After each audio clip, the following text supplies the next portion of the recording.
Selamat sore Detikers, selamat datang kembali di The Mentor bersama saya Eduardo Simorangkir. Kita hari ini jumpa lagi untuk ngobrol-ngobrol bersama Detikers semua, masih di tengah masa PPKM darurat.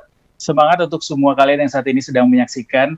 Buat para pejuang cuan, kita hari ini akan ngobrol sedikit banyak soal investasi kali ini. Kalau kemarin kita ngobrol bagaimana caranya supaya bisa tetap terus bertahan di masa pandemi ini, sekarang kita coba belajar dari sisi investasinya. Apakah masih bisa tetap investasi di masa-masa sulit seperti ini? Kalaupun masih bisa, investasi yang seperti apa, bagaimana caranya, strateginya seperti apa, dan apa sih instrumen yang paling menarik untuk bisa dikejar cuannya di masa-masa pengetatan seperti ini? Kita nanti tanya sama mentor kita sore hari ini, tapi sebelumnya saya ingetin buat kalian yang saat ini menyaksikan, kalau nanti ada pertanyaan untuk narasumber kita, boleh tanyakan lewat beberapa channel yang sudah kita siapkan untuk kalian bisa bertanya langsung dari Facebooknya detik.com. Di Facebook Live-nya kita kalian bisa langsung tuliskan di kolom komentar pertanyaannya, atau lewat YouTube-nya detik.com juga bisa. Di live streaming-nya kita bisa langsung tanyakan di kolom komentarnya, atau lewat video dari Zoom, ada ID dan juga password yang sudah kita terapkan di layar seperti sekarang ini, untuk kalian bisa tanya langsung lewat video nanti sama mentor kita sore ini. Langsung saja, mentor kita sore ini adalah seorang financial educator namanya Angga Andinata. Kita langsung sapa yang sudah ada di ujung line Zoom kita all the way from Malang. Mas Angga, selamat sore Mas Angga. Ya, sore Mas Itu. Apa kabar Mas Angga? Baik, baik. Baik ya, puji Tuhan. Sebuah kabar yang harus ditanyakan setiap kali kita mulai program ini, karena penting untuk menebar informasi positif juga buat yang lainnya ya Mas Angga ya. Benar. Oke, Mas Angga, kayak yang saya tadi sudah sampaikan, kalau misalnya hari ini kita akan ngobrol-ngobrol banyak soal investasi. Kalau dari temanya kita buat sore ini adalah investasi bagi sobat Miss Queen saat masa pandemi. Sebelum kita bicara soal lebih jauh mengenai investasinya, boleh dong Mas Angga sedikit share ke kita apa aja kesibukan saat ini dan apa yang sedang dikerjakan saat ini, Mas Angga? Kalau saya sih untuk saat ini saya masih lebih banyak di content creation ya. Apalagi kan sekarang PPKM nih, banyak di rumah, kita kembali kerja di rumah. Jadi ya saya lebih banyak di rumah, bikin konten yang tentunya saya harap bisa menginspirasi teman-teman semua dimanapun berada. Kontennya ini ya Mas Angga ya, soal financial education ya? Ya, jadi salah satunya itu tentang finansial. Nah, tapi saya punya misi di channel saya. Yang pertama itu adalah bebas finansial, yang kedua bebas dari rasa khawatir, yang ketiga bebas dari dogma, yaitu pikiran yang menyesatkan. Nah, jadi kalau untuk konten finansial pun saya berusaha untuk connecting the dot antara platform-platform investasi atau kendaraan investasi. Jadi nanti teman-teman bisa pilih kira-kira cocok di kendaraan investasi yang mana. Jadi channel saya banyak bahas tentang kripto, saham, sampai peer-to-peer, ada juga properti, karena background saya juga dari properti, saya 7-8 tahun di properti. Wow, ada banyak sekali instrumen investasi yang harusnya bisa kita obrolin sore ini berarti ya Mas Angga ya. Benar. Anyway, speaking of financial education, tadi Mas Angga sebutkan, kayaknya banyak banget sekarang ya content creator yang jadi financial educator yang jadi content creator di masa pandemi seperti sekarang ini. Kayak Mas Angga bilang tadi bahwa lebih banyak produce konten-konten finansial, baik itu di berbagai macam platform sosial media pastinya. Kalau ngomong soal itu, seberapa besar sih animo masyarakat? Artinya kalau memang banyak yang jadi financial educator, maksudnya content creator dengan konten finansial di masa-masa pandemi ini, masa-masa PSBB, PPKM, seberapa besar sih animo masyarakat, Mas Angga? Kalau di kanal saya sendiri, animonya sih masih cukup besar ya. Karena finansial ini kan sebenarnya ruhnya orang, jadi darahnya orang. Kalau finansialnya nggak sehat, otomatis di segi kehidupan yang lain pasti nggak sehat. Jadi memang finansial tuh penting banget menurut saya, dan faktanya ya memang penting sih. Ya, jadi sesuatu yang primer mungkin ya dibutuhkan, salah satu konten primer yang dibutuhkan selain konten hiburan gitu ya di masa-masa pengetatan seperti ini ya Mas Angga ya. Ya, ya, benar banget. Oke, ngomong soal investasi Mas Angga, kan saat ini kita tahu ekonomi masih belum pulih, walaupun dari data yang ditunjukkan sebelum akhirnya kita mengalami kembali lonjakan kasus, kemarin sempat ada rebound untuk ekonomi kita. Tapi saat ini kembali mengalami pengetatan dan kemungkinan ekonomi akan kembali menurun begitu. Mungkin nggak sih orang untuk bisa tetap berinvestasi di situasi seperti ini Mas Angga? Sangat mungkin sih. Jadi justru di masa seperti ini kan kita boleh dibilang, ada yang bilang kita dalam masa krisis, ada yang bilang kita sedang dalam masa resesi. Nah justru di masa-masa seperti ini, itu lebih banyak orang yang menjadi lebih kaya daripada sebelum masa resesi. Nah karena di masa resesi ini kita bisa, kalau ngomong bahasa mudahnya ya, kita bisa beli aset dengan lebih murah. Di masa ini kita bisa beli aset, apapun asetnya, mulai dari kripto nih. Kripto kan juga sekarang lagi diskon. Saham juga lagi diskon. Properti apalagi. Kemarin saya sempat baca di Detik, banyak orang yang menjual rumahnya dengan harga diskon.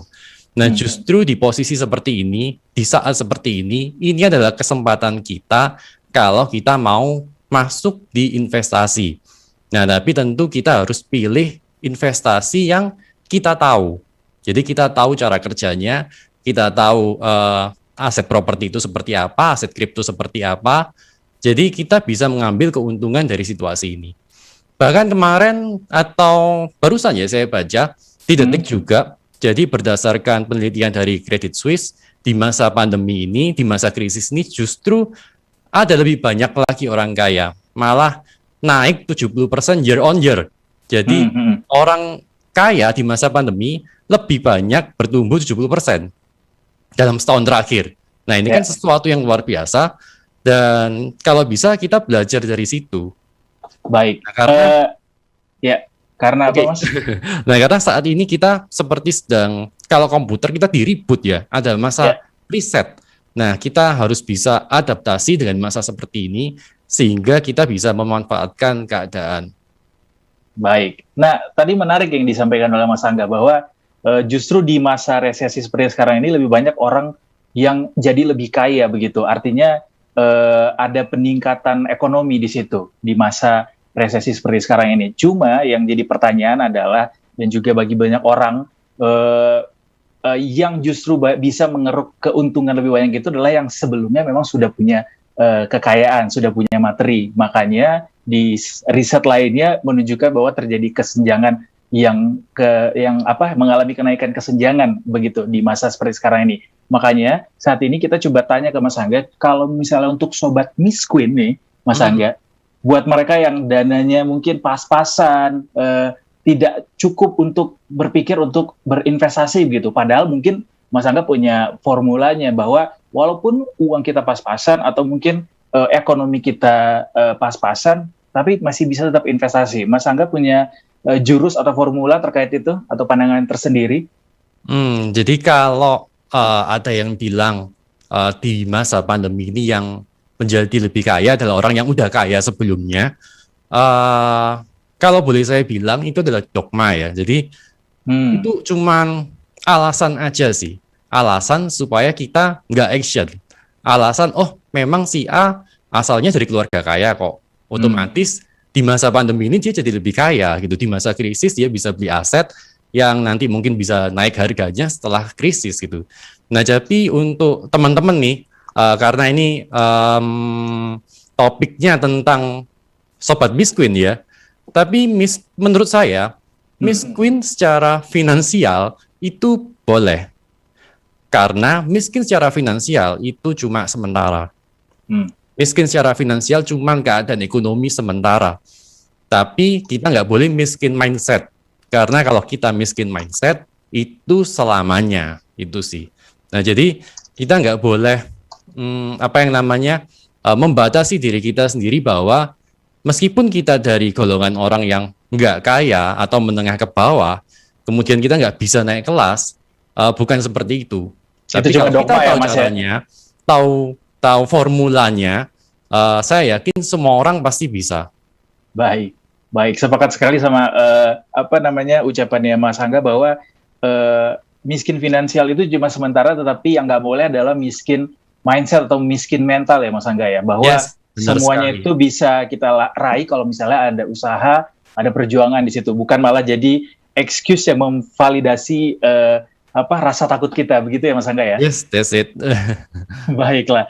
Oke, kita tanya ke pertanyaan selanjutnya berarti. Kalau misalnya tadi yang seperti saya sebutkan, kalau misalnya dana kita pas-pasan, sebaiknya kita punya strategi investasi yang seperti apa, Mas Angga?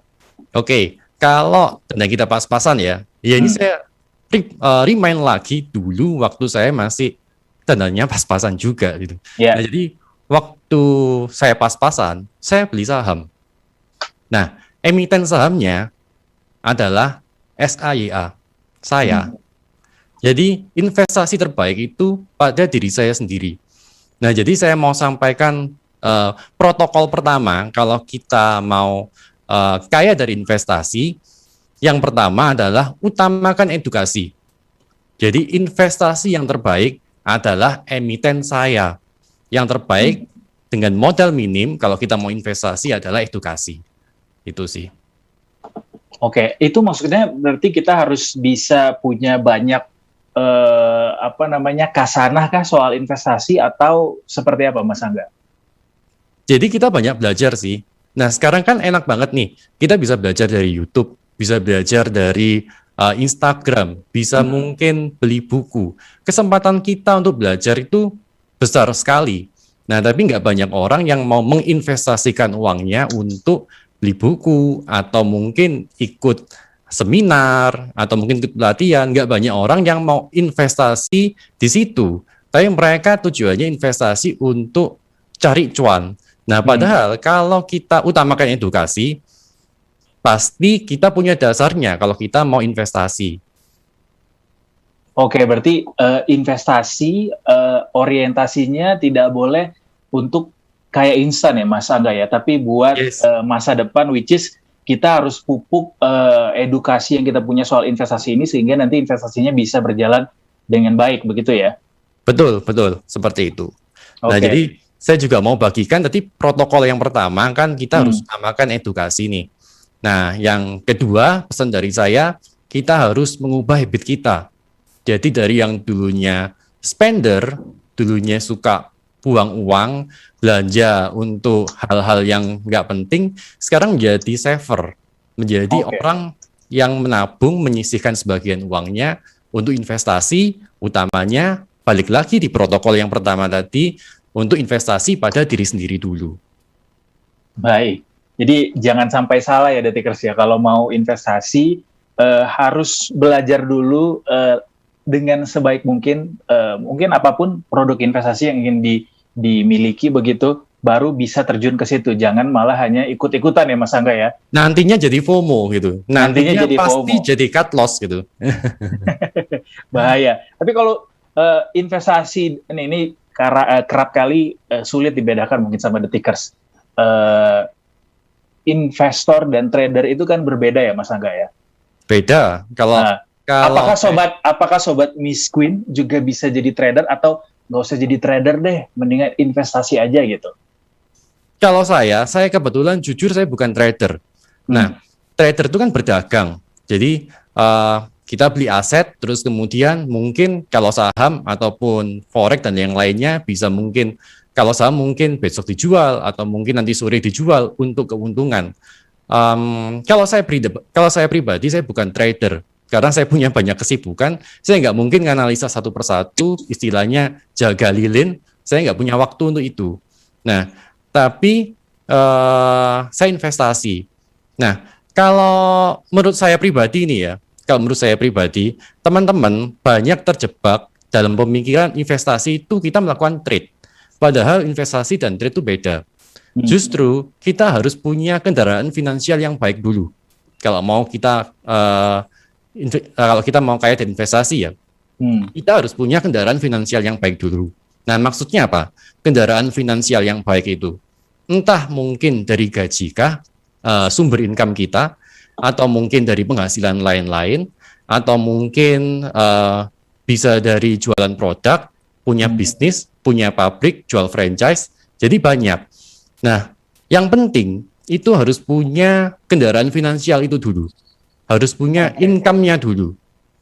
Bukan bukan kita trade terus kemudian harapannya orang-orang kan beli di bawah, jual di atas, beli di bawah, jual di atas, beli di bawah, jual di atas.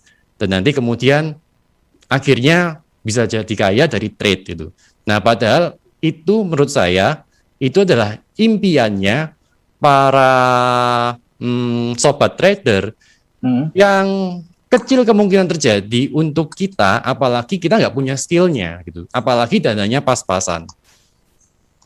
Oke, berarti apakah artinya kalau mau berinvestasi harus punya modal yang cukup dulu, atau bisa nggak sih investasi tanpa modal atau modalnya minim begitu, Mas Angga?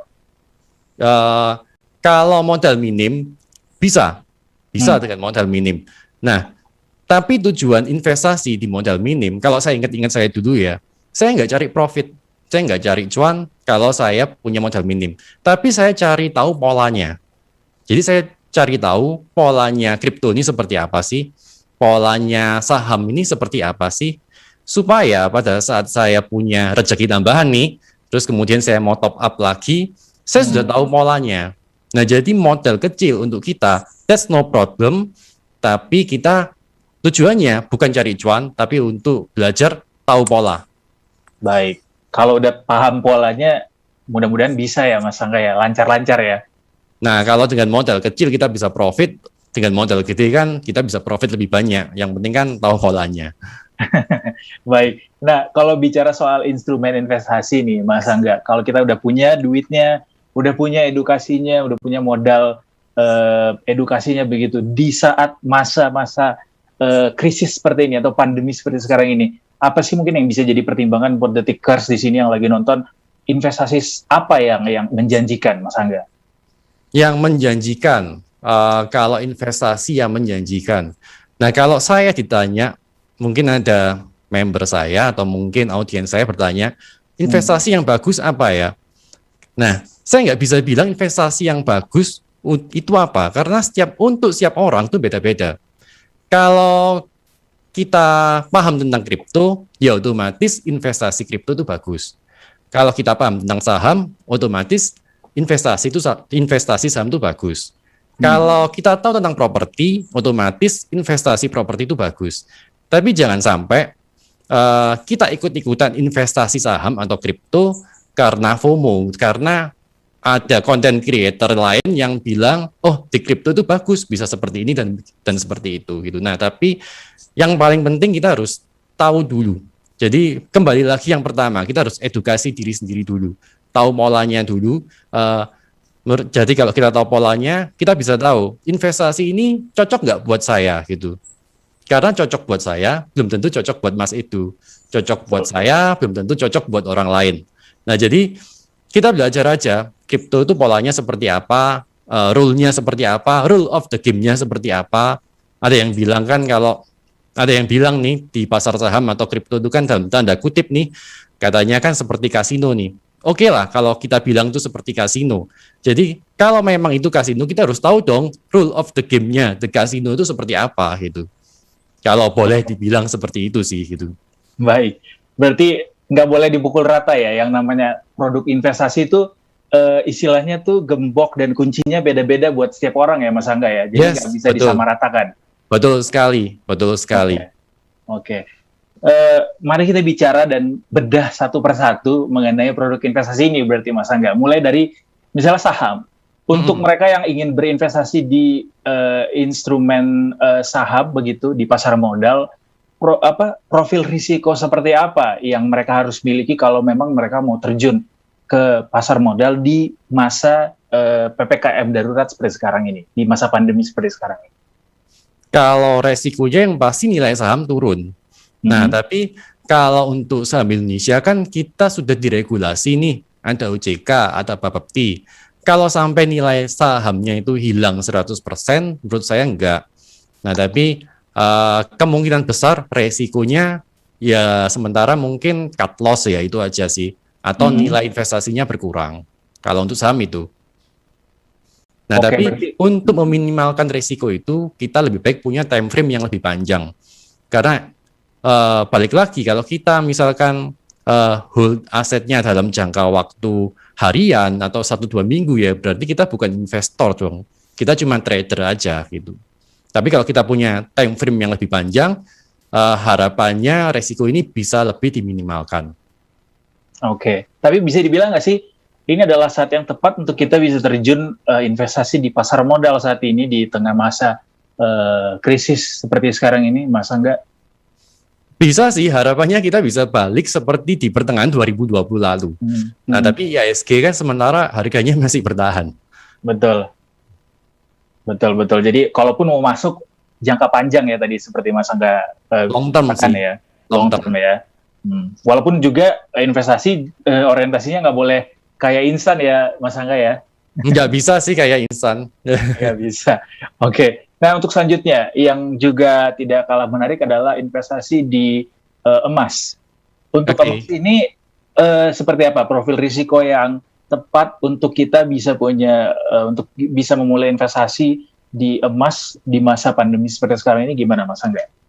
Oke, saya sih sempat bilang di salah satu video saya, kalau emas itu bukan investasi, tapi emas itu adalah uang. Emas itu adalah uang yang sebenarnya. Ya, jadi tujuan kita membeli emas itu bukan untuk investasi, tapi untuk perlindungan atas inflasi. Itu sih. Oke, jadi tidak tepat untuk dibilang sebagai produk investasi dong ya, hanya untuk lebih ke mengamankan uang. Betul, mengamankan uang dari tergerusnya nilai inflasi. Oke. Walaupun juga sah-sah saja kalau mau dijadikan untuk investasi ya, Mas Angga ya. Sah-sah aja sih. Nah, contohnya kalau misalkan kita beli apa ya, di satu barang nih, di satu barang di tahun 2000-an lah, mungkin harganya 1 juta. Di tahun 2010 atau 2020 ternyata harganya jadi 3 atau 4 juta. Itu bukan harganya yang naik, tapi nilai uang kita yang terus merosot. Karena kalau dibandingkan dengan emas, mungkin nggak jauh beda harganya. Oke, jadi ini ya, apakah artinya mending investasi ke produk yang lain? Nggak juga sih. Saya emas hold juga, karena tujuan saya emas itu untuk very very long term, untuk melindungi dari nilai investasi. Nah, tapi kalau emas, kalau kita beli emas batang nih ya, yang logam mulia, kalau kita gunakan investasi dalam jangka pendek, nggak bisa sih, karena kita kalah PPN duluan. Baik. Nah, kita kalah PPN 10%. Jadi besar pasak daripada tiang jadinya ya, Mas Angga ya? Jadi mungkin lebih baik long term sih. Lebih Bisa baik di atas 5 tahun sih. Kalau saya hold emas, saya nggak ada rencana untuk jual selamanya. Baik. Oke, ke satu instrumen yang juga lagi jadi primadona dan hangat dibicarakan di mana-mana, juga kayaknya sekarang masih hangat sih dibicarakan di mana-mana, yaitu cryptocurrency, Mas Angga. Untuk produk Bitcoin CS, walaupun kemarin sempat terjun, apakah ini juga jadi salah satu patokan atau mungkin pertanda bahwa di saat harganya lagi pada murah-murah, mending masuk ke sini gitu? Atau Mas Angga punya pendapat sendiri mengenai how to invest in cryptocurrency di masa seperti sekarang ini, Mas Angga? Ya, kalau saya sendiri ya di kripto untuk masa 2 bulan ini kan kripto habis dibanting habis nih. Jadi nilainya kan turun 40% lebih. Saya masuk sedikit-sedikit sih. Nah, jadi saya masuk periodik sedikit demi sedikit. Karena tujuan saya untuk investasi jangka panjang juga. Nah, tapi saya menghindari kalau dalam istilahnya di kripto itu koin micin. Apa tuh? Koin micin. Nah, koin-koin micin ini koin yang nggak punya teknologi. Koin yang nggak punya project, tapi dia dipasarkan. Nah, jadi orang-orang ini mengira koin dan token itu sama. Nah, jadi koin micin ini sebenarnya dia bukan koin, tapi dia adalah token. Nah, kenapa kita bilang token? Karena dia nggak punya teknologi, dia numpang di atas blockchain yang sudah ada. Nah, dia numpang di atas Ethereum misalnya. Dia numpang di atas jaringannya Tron. Dia numpang di atas jaringannya Binance Smart Chain. Itu sih. Nah, jadi untuk selama 2 bulan ini, saya menghindari sama sekali saya nggak beli token-token. Saya banyak ambil Bitcoin malah itu. Nah, kenapa saya suka Bitcoin? Nah, karena Bitcoin ini kan dia ETF-nya sudah ada. Jadi Kanada sudah menerbitkan ETF. Nah, artinya regulator dari Kanada juga menganggap bahwa aset Bitcoin ini adalah aset yang stabil di Kanada. Untuk Amerika belum ada, memang ETF dari Amerika belum ada. Kemudian juga banyak perusahaan besar seperti Tesla dan lain-lain, itu mereka juga mulai berinvestasi di Bitcoin. Juga yang saya paling suka dari Bitcoin, dia nggak punya penumpang. Nah, penumpang maksudnya kalau kita beli penumpang gelap nih ya maksudnya ya? Nggak gelap juga sih. Oh, nggak gelap. Market cap-nya gede-gede juga gitu. Oke. Kalau misalkan Ethereum, itu dia penumpangnya banyak. Jadi banyak token-token itu based on Ethereum, berdiri di atas jaringannya Ethereum. Otomatis kalau ada token yang scam, rug pull istilahnya, dan market cap-nya besar, pasti memengaruhi koin induknya Ethereum. Begitu juga dengan BNB, Binance Smart Chain, penumpangnya banyak banget.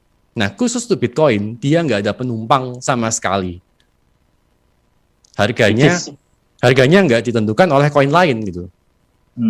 Baik, which is good ya untuk mereka yang baru menjadi pemula dalam investor di cryptocurrency.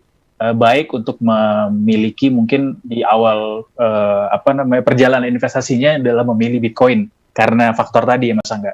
Ya, kan kita bilang juga Bitcoin ini digital gold. Jadi Bitcoin lebih stabil sih nilainya daripada koin-koin lain yang nilainya, karena ini unregulated ya. Jadi bisa naik puluhan, ratusan persen dalam sehari. Siap. Nah, Mas Angga nggak kerasa hampir setengah jam, tapi beberapa dikasih tahu sama produser kita bahwa ada beberapa pertanyaan yang sudah masuk dari The Tickers. Anyway, buat The Tickers yang saat ini sedang nonton ini, kalian bisa bertanya lewat kolom komentar di Facebooknya detik.com di live-nya kita. Bisa langsung tanya di situ atau langsung lewat Zoom, ada ID dan juga password yang sudah ada di layar seperti sekarang ini.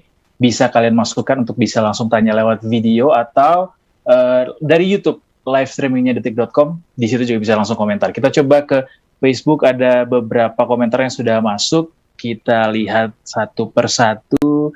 Ada Rizky Handika Tastura yang bertanya, berapa tahun kita sabar melakukan investasi? Bisa dijawab Mas Angga? Oke.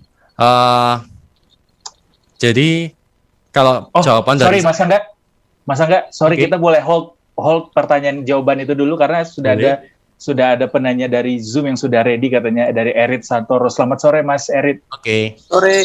Halo Mas Erit. Ya, halo Erit. Halo. Boleh langsung disampaikan pertanyaannya Mas? Ya, yang mau saya tanya, apakah ini situasi yang tepat mengingat ini kripto sekarang kan harganya lagi turun terus ya, katanya sampai tanggal 18 sampai 19. Untuk pemula, apakah saat ini yang tepat untuk invest di kripto? Baik, itu saja Mas? Ya, itu dulu. Oke, baik langsung dijawab pertanyaannya Mas Angga. Oke, nah tanggal 8, kita seminggu ini kan menghadapi tanggal ya, untuk kripto ya, Bitcoin utamanya, kita kan menghadapi event yang paling ditunggu-tunggu nih, kan namanya Grayscale Unlock. Nah jadi sebenarnya kalau menurut saya sih Grayscale Unlock ini nggak ada hubungannya sama sekali dengan market Bitcoin gitu.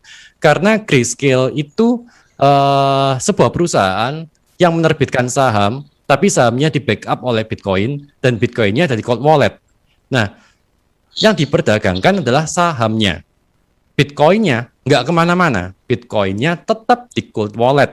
Nah, jadi kalau misalkan ada volatilitas jangka pendek, saya rasa itu disebabkan dari teman-teman trader dan teman-teman investor Bitcoin sendiri yang takut sendiri sih. Jadi volume transaksinya turun dan harganya bisa turun. Tapi kalau mau masuk, menurut saya sih masuk dikit-dikit aja nggak apa-apa, kita coba. Karena kalau saya ditanya setelah Grayscale unlock nih pasarnya gimana, mau naik terus atau turun, saya juga nggak bisa jawab gitu. Karena banyak faktor, bahkan analis aja bisa punya pernyataan yang beda-beda. Jadi saya sempat baca analis dari Tether, analis dari Kraken, analis dari Coindex, analis dari JP Morgan, mereka jawabannya saling bertolak belakang. Kalau analis dari Kraken bilang karena ini adalah karena mereka yang sudah beli Grayscale unlock nilainya turun, NAV-nya, mereka harus membeli Bitcoin lagi untuk mengcover kerugian. Gitu. Nah, otomatis harganya jadi naik. Nah, itu kalau katanya analis Kraken. Tapi kalau katanya analis analis dari JP Morgan, katanya harganya malah turun. Nah, jadi analis pun punya pendapat yang beda-beda gitu sih. Jadi kalau menurut saya sih, saya mending wait and see dulu. Kalau mau masuk dikit-dikit is okay. Oke, berarti intinya karena ada banyak pendapat mengenai cara, strategi, dan juga analisis mengenai kripto saat ini, mendingan kita rely-nya ke diri sendiri aja kali ya Mas ya, tergantung dari kantong kita berarti ya. Ya, dan pakai ambil wait and see. Pakai dana dingin yang penting. Bukan uang dapur, itu yang paling penting. Oke. Dan kalau mau risikonya di minimalisir, masuknya sedikit-sedikit ya Mas Angga ya tadi ya? Masuknya dikit-dikit sambil kita lihat situasi dan punya time frame yang panjang. Baik. Itu both untuk pemula dan juga yang sudah advance, Mas Angga. Iya. Gimana? Baik. Terima kasih banyak Mas Erit. Mas Erit ada pertanyaan tambahan? Sudah itu aja Mas. Cukup ya. Terima kasih banyak Mas Erit sudah bergabung di The Mentor sore ini. Kita menuju ke penanya selanjutnya Mas Angga. Di Zoom sudah ada Mas Wisnu Agung katanya. Selamat sore Mas Wisnu. Boleh kita dengar suara dan juga lihat mukanya? Selamat sore.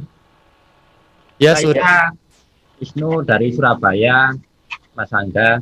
Oh iya, tetangga kita dekat. Saya mau bertanya, ini kan kalau dilihat dari seminar ini kan, saya menyimpulkan kan kita ditekankan untuk investasi ke diri sendiri. Dari YouTube Mas Angga ini, saya yang paling tertarik itu di bisnis online Baleo Mall, Mas Angga. Oke. Nah, itu apa Mas Angga itu sudah pernah mencoba sendiri, kok bisa sampai menyimpulkan bisa sampai penghasilan 10 juta per bulan, 1 juta per hari. Oke. Nah, tapi kalau di platform ini ya, di webinar lah atau mungkin acara kali ini kan kita bahasnya investasi nih. Nah, kalau Baleo Mall ini kan dropship. Nah, yang mana ini adalah bisnis. Nah, jadi seperti yang saya bilang di awal tadi, kalau kita mau investasi dengan dana lebih banyak, kita harus punya kendaraan finansial yang baik dulu. Nah, kendaraan finansial ini banyak banget. Mulai misalkan dari kita mungkin, kalau saya sih ada bisnis properti, terus kemudian ada content creation, dan yang saya perhatikan saat ini itu adalah bisnis di bidang digital. Nah, jadi kan karena kita ini kan sekarang banyak di rumah nih, banyak aktivitas di rumah. Mengapa kita nggak bikin bisnis yang bisa kita operate dari rumah gitu, yang bisa kita operate dari mana aja? Karena menurut saya bisnis masa depan itu adalah bisnis yang bisa dioperate dari mana saja, bisa cuan kapanpun kita butuh gitu, atau kapanpun kita tidur pun kita bisa cuan. Nah, itu adalah bisnis masa depan. Nah, salah satunya dari dropship. Nah, dropship itu nggak cuma Baleo Mall aja. Baleo Mall hanya satu jenis platform. Tapi dropship itu ada banyak. Nah, teman-teman nanti bisa search sendiri di Google kalau teman-teman mau coba dropship. Itu sih. Baik. Mas Wisnu? Ya. Cukup jelas jawabannya? Oke. Cukup. Terima kasih Mas Angga. Ya, terima kasih banyak Mas Wisnu sudah bergabung dengan Detikcom dan The Mentor sore ini. Buat teman-teman Detikers yang lainnya yang juga masih punya pertanyaan, boleh ya kita tunggu di Zoom yang ada di layar. Itu ada ID dan juga password, bisa dimasukkan ke aplikasi Zoom-nya kalian, atau tuliskan di kolom komentar Facebook Live dan juga YouTube Live-nya Detik.com. Kita kembali lagi ke Mas Angga mengenai investasi untuk Sobat Miskin di saat pandemi ini. Tipsnya Mas Angga supaya nggak rugi dan salah jalan gitu melakukan investasi di masa-masa pandemi. Biar nggak rugi dan nggak salah jalan ya. Nah, tadi kan saya sudah bahas protokol pertama nih, utamakan edukasi. Nah, protokol kedua, kita ubah habit dari spender menjadi saver. Nah, kemudian kalau tadi pertanyaannya gimana biar kita nggak rugi nih gitu. Jadi kembali lagi, kita fokus pada pengalaman. Nah, jadi protokol yang berikutnya kita fokus pada pengalaman dulu, bukan profit. Jangan cari profit dulu, teman-teman cari pengalamannya dulu. Nah, mumpung kita masih modalnya kecil nih, mumpung modalnya kita kalau rugi pun kita masih bisa handle nih. Utamanya dengan dana dapur ya tadi ya. Nah, jadi kita fokus pada pengalaman dulu, jangan pada profitnya dulu. Untuk meminimalisir resiko yang pasti kalau kita mau investasi dengan time frame yang lebih panjang. Artinya ketika kita harus fokus pada pengalamannya dulu, investasi nggak boleh langsung jor-joran di awal atau seperti apa Mas Angga untuk kondisi dananya? Yang pasti jangan pakai dana dapur, itu sih. Oke. Yang pasti. Yang paling penting ya, jangan pakai uang panas tapi harus uang dingin. Kalau saya mau coba suatu platform, saya mau coba suatu kendaraan investasi, saya siap rugi. Saya siap rugi. Untuk harus siap. Nah, harus siap rugi. Itu mental investor ya Mas Angga ya? Betul. Nah, di sini saya mau sampaikan juga nih, ada perbedaan antara orang miskin dan orang kaya itu. Nah, kalau orang kaya itu adalah orang yang berani mengambil resiko, tentunya dengan kalkulasi yang matang. Nah, orang miskin menjadi miskin karena nggak berani ambil resiko. Oke, jadi yang membedakan adalah mindsetnya ya Mas Angga ya, bukan dari jumlah kekayaannya, tetapi lebih ke mindsetnya, karena semuanya itu akan bergantung kembali kepada mindsetnya, begitu? Yes, betul. Karena ya itu tadi, keadaan finansial, miskin finansial itu cuma sementara.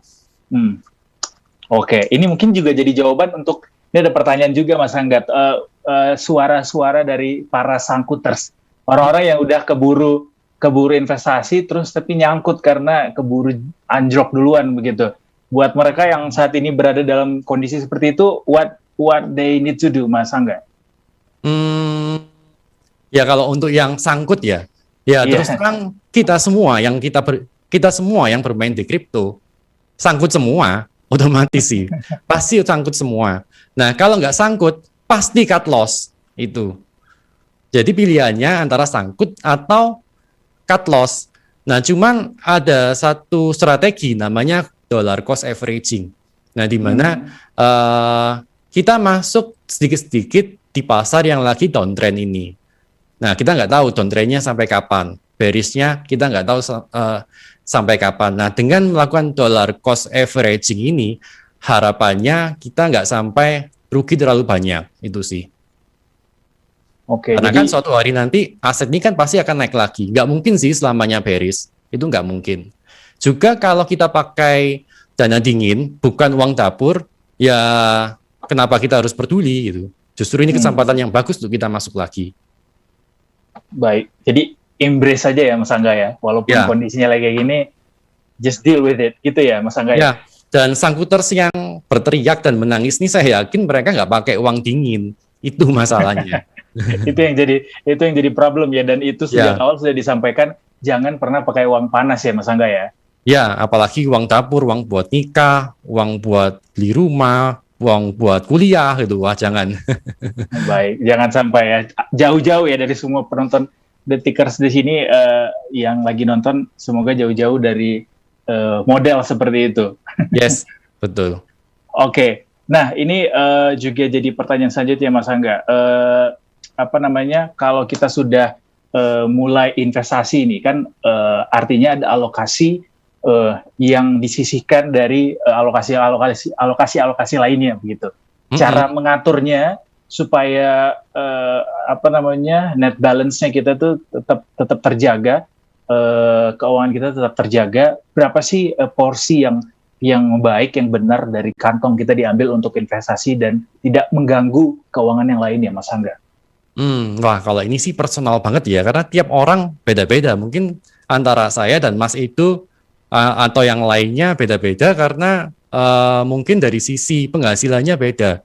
Nah, tapi kalau saya, sebelum saya mulai investasi, terutama investasi yang lebih agresif ya, kalau saya sih saya fokus di menabung dana darurat dulu.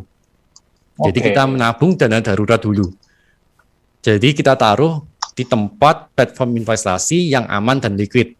Misalkan deposito atau reksadana pasar uang. Nah, jadi paling enggak kita harus punya 6 kali biaya hidup bulanan dulu sebelum kita melakukan investasi yang lebih agresif. Jadi jangan pernah memulai investasi kalau dana daruratnya belum ada. Nggak apa-apa sih. Kan kita kalau pertama kali kan kita cari polanya gitu. Nah, sementara kita mungkin 80% untuk dana darurat ditaruh di RTPU atau deposito, sisanya bisa kita taruh di saham atau di kripto atau yang lainnya untuk kita tahu polanya kayak apa. Oke. Berarti baca pola masing-masing ya, Mas Angga ya? Ya. Jangan disamaratakan juga ya sama seperti tadi ya? Betul. Oke. Kita kembali ke Facebook, Mas Angga, kita coba baca komentar dari Detikers yang sudah menuliskan.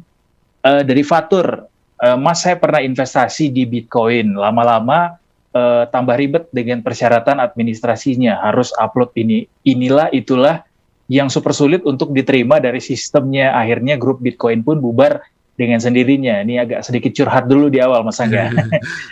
Gimana caranya kemudian, Mas? Kadang-kadang kawan nawarin investasi lain, tapi sudah ada rasa trauma di atas 50% rasanya. Ini trauma dalam menaruh uang di instrumen investasi lain, Mas Angga. Ini kayaknya ada missing link ya. Jadi pertanyaan pertamanya ini kan merasa kapok investasi di Bitcoin karena harus upload ini itu gitu.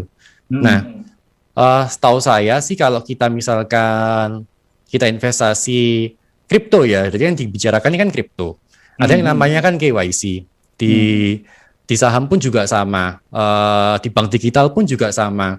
Kita harus KYC untuk paling enggak foto KTP kita, terus foto muka kita, itu sih mandatory sih. Jadi itu dasar banget sih kalau kita mau buka suatu rekening di suatu platform gitu.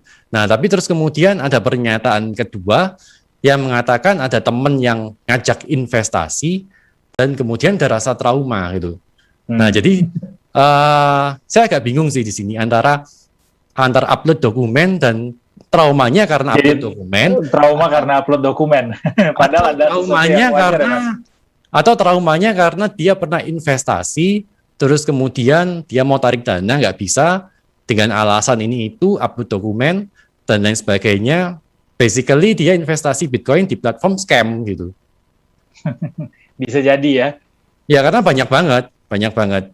Sekitar tahun berapa itu kan 3-4 tahun lalu kalau nggak salah itu kan cukup marak juga. Jadi skema Ponzi tapi mengatasnamakan Bitcoin. Apalagi ada kata-kata yang ditawarin temen nih gitu. Nah, agak aneh sih karena saya nggak pernah ditawarin orang untuk investasi kripto gitu. Kalau ditawarin kan berarti orang yang menawari ini kan pasti punya keuntungan finansial gitu. Baik, iya sepakat sih. Ini sedikit red flag sih gitu. Atau mungkin kita ganti pertanyaannya, Mas. Kalau misalnya orang yang sudah pernah trauma dalam berinvestasi, apakah artinya dia memang sudah tidak punya mental sebagai investor atau itu mental masih bisa diperbaiki, Mas Angga? Caranya gimana? Ya, balik lagi tadi. Orang kaya adalah orang yang berani mengambil resiko. Orang miskin adalah orang yang nggak berani mengambil resiko. Nah, tapi kita justru kita harus gunakan pengalaman yang buruk itu, entah mungkin kita ditipu dan akhirnya kita trauma. Justru kita harus gunakan pengalaman itu sebagai belajar sih, sebagai sekolah gitu. Karena karena hal investasi ini nggak diajarin di sekolah gitu. anggap aja kita bayar uang sekolah. Kalau menurut saya sih seperti itu sih. Baik, baik, baik, baik. Kita kembali ke pertanyaan selanjutnya, Mas Angga. Ini buat yang sudah terlanjur investasi pakai uang jajan katanya, pakai uang panas juga mungkin termasuk ya uang jajan ya. Itu supaya aman dananya harus bagaimana, Mas Angga katanya? Kalau uang jajan sih nggak usah khawatir, karena kan uang jajan dikasih. Nah, yang masalah nih, kalau masalahnya nih uang hasil kerja keras kita, wah itu lebih trauma tuh. Nah, tapi pertanyaannya nanti gimana, Mas Edu? Kan pakai uang jajan nih. Supaya aman terlanjur pakai uang jajan, apakah digebar terus atau tahan aja atau seperti apa, Mas Angga? Ya saya nggak dapat informasi yang lengkap dari pertanyaan ini ya. Tapi kalau mau aman ya itu investasi di diri kita sendiri dulu, jadi nggak kena scam, tahu polanya, dan kita investasi dalam jangka yang lebih panjang. Baik, jadi harus kembali lagi ke tadi ya, harus paham polanya seperti apa sehingga bisa paham begitu polanya nanti akan seperti apa untuk kita berinvestasi di platform tersebut, di instrumen tersebut. Sebenarnya sih sederhana banget sih ya Mas itu ya. Betul sekali. Mas Angga, kita coba ke Facebook. Ini ada pertanyaan lagi dari Caraka Imaniar Arsimanan. Mas, sekarang kan lagi heboh-hebohnya GBTC Trust. GBTC Trust, apakah akan berdampak di pasar kripto itu sendiri? Enggak, kan tadi saya udah bilang, tadi Grayscale Unlock itu. Jadi yang diperdagangkan kan sahamnya. Bitcoin-nya tetap di cold wallet kok, nggak kemana-mana, jadi aman. Nah, yang jadi masalah adalah sentimen dan berita di pasar, itu sih. Jadi harus tetap kita yang paling tahu sendiri analisisnya seperti apa ya, Mas ya? Ya, dan kebetulan saya akan upload video saya tentang GBTC Trust ini mungkin antara besok atau lusa. Baik, dicatat Detikers. Langsung ke channelnya Mas Angga. Kita ke YouTube, ada pertanyaan lagi dari Yudi Lori. Mau tanya, ini banyak banget yang tanya soal kripto, Mas Angga. Adakah kemungkinan suatu saat kripto menggantikan emas sebagai nilai lindung uang? Wow. Nggak mungkin sih gitu. Nggak mungkin ya? Karena kripto kan, kalau boleh kita bilang, dia kan juga mata uang fantasi. Bendanya nggak ada. Jadi kalau misalkan dia menjadi pengganti dari emas, itu nggak mungkin sih. Emas sudah ada sejak 5.000 tahun yang lalu. Sejak zamannya Raja Nebukadnezar mungkin. Walaupun ini disebut emas digital ya, Mas ya? Kalau emas digital itu mungkin beda lagi. Kalau emas digital itu kan dia sebenarnya mungkin sejenis ETF. Nah, jadi emasnya katanya ada beneran. Asetnya dijamin oleh emas. Cuman emasnya di mana kita nggak tahu. Mungkin bisa di suatu tempat atau gimana. Tapi kalau Bitcoin atau aset kripto menggantikan emas, itu nggak mungkin sih. Nggak mungkin. Nggak mungkin ya, sulit untuk bisa diterima ya, karena memang fisiknya tidak ada, tidak sama begitu artinya karakteristiknya dengan emas yang beneran. Ya, nggak bisa. Oke. Ini ada yang nanya juga gimana strateginya supaya bisa untung, Mas, kalau mau investasi di kripto. Ini mungkin dasar banget ya, tapi mungkin Mas Angga bisa jelasin sedikit buat pertanyaan ini, Mas Angga. Kalau menurut saya, kalau misalkan kita masih baru di awal, baru mulai, kita invest di koin-koin yang punya fundamental dan project yang beneran ada gitu. Jadi jangan kita invest di token-token dalam tanda kutip nih, token-token micin yang harapannya nanti bisa naik 1 juta % nih, nanti bisa naik 15 juta % nih gitu.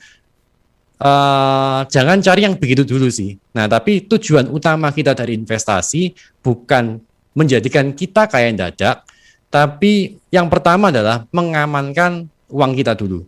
Itu misi kita nomor 1 kalau kita mau investasi, amankan uang kita dulu. Baik, jadi amankan uang kita dulu ya, Detikers. Ya. Mas Angga, kita sisa sekitar 5 menit lagi. Saya pengen tanya ke Mas Angga dulu deh. Pernah punya pengalaman nggak, Mas Angga, dalam berinvestasi, terus boncos begitu. Dan caranya supaya bisa bangkit lagi gimana? Mungkin dari pengalaman Mas Angga bisa jadi inspirasi juga buat detikers di sini. Ya, kebetulan banget sih kalau tentang kripto semuanya pasti dalam kondisi portonya minus pasti untuk yang investor. Apalagi yang mereka masuknya di tahun 2021. Kalau mereka yang masuknya tahun 2018 sih saya yakin mereka masih profit. Tapi kalau untuk memberikan kita semangat ya istilahnya ya, biar kita bisa bangkit, kita lihat data historis aja sih itu. Kita lihat data historis aja, karena market nggak mungkin bearish selamanya. Market pasti ada titik bouncing-nya gitu. Nah, terutama untuk kripto, kalau di kripto sih sekarang time frame-nya harus agak panjang ya, kira-kira 3 tahun lagi masih oke lah. Karena kalau saya lihat polanya di kripto saat ini sih kemungkinan kita akan memasuki kripto winter. Nah, tapi kripto winter yang terakhir kan dari 2018 sampai tahun awal 2020 kalau nggak salah 2 tahun. Harapannya kripto winter kita nggak lama lah gitu. Nah, cuman buat teman-teman yang mau menutupi kerugian, mungkin bisa coba untuk trade, ya sekedar untuk belajar polanya, tapi angkanya mungkin kalau saya trade, saya nggak besar-besar sih gitu. Karena saya nggak bisa jaga lilinnya sewaktu-waktu. Oke. Kalau bisa disebutkan porsinya begitu Mas, berapa besar porsi yang kita bisa alokasikan untuk trade ini atau investasi di kripto ini tadi seperti yang Mas Angga sampaikan? Itu personal banget karena tiap orang beda-beda.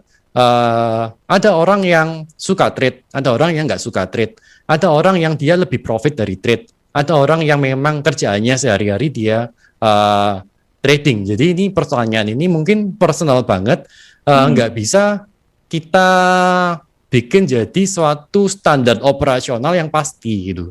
Nah, tidak bisa digeneralisir ya Mas ya? Nggak bisa digeneralisir. Cuman kalau saya trade mungkin ya maksimal mungkin 10% mungkin kalau saya. 10% dari pemasukan ya? Bukan dari total portfolio saya. Oh, dari total portfolio. Iya. Baik. Karena saya dulu juga sempat trade dan saya bingung bagi waktu nih. Jadi waktunya meeting saya cek harga Bitcoin saya berapa ya? Waktunya jual nih gitu. Jadi nggak bisa konsentrasi sih gitu. Baik. Jadi sebenarnya investasi ini sesuatu atau urusan yang personal sekali ya Mas ya. Tergantung personal dengan banget. Profil keuangan masing-masing. Makanya disarankan sekali, direkomendasikan sekali untuk belajar dulu, belajar both untuk instrumen investasinya dan juga belajar memahami isi uangnya kita sendiri seperti apa, begitu ya Mas Angga ya? Ya, betul. Makanya di channel saya kan saya memperkenalkan, saham tuh seperti ini, kira-kira resikonya seperti ini, cara bermainnya seperti ini, di peer-to-peer seperti ini, di kripto seperti ini, di properti ada ini dan ini, gitu sih. Right. Oke. Semoga banyak manfaat yang bisa diraih sama didapat sama detikers dari obrolan kita selama 1 jam terakhir ini.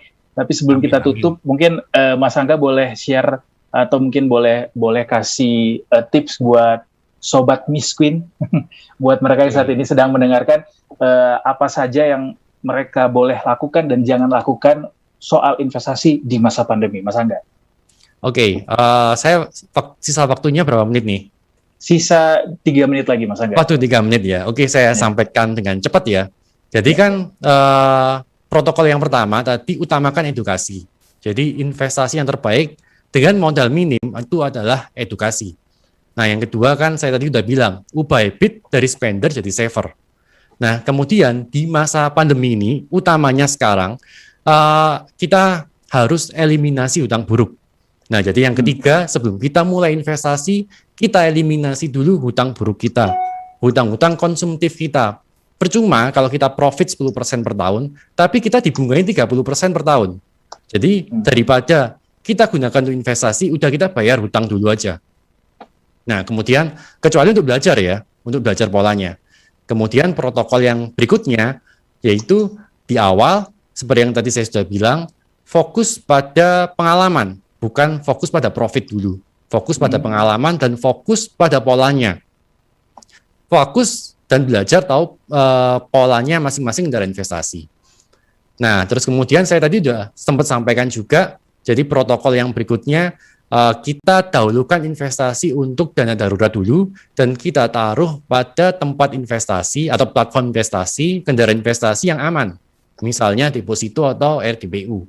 Nah, kalau kita bilang aman sih, paling enggak kita harus punya 6 kali biaya hidup bulanan kita. Baru kita bisa dibilang secured. Nah, terus kemudian protokol yang berikutnya, pakai dana dingin. Pakai dana dingin, bukan uang dapur, bukan uang buat nikah, bukan uang buat beli kebutuhan sehari-hari. Nah, kemudian yang terakhir ini harus punya tujuan akhir. Nah, dan kita evaluasi tiap waktu. Tujuan akhir waktunya, maksudnya di sini kalau ada yang bertanya, kira-kira saya harus investasi berapa banyak sih itu, agar saya bisa bebas finansial. Karena tujuan akhirnya kan bebas finansial, dari sobat Miss Queen jadi sobat financial independent.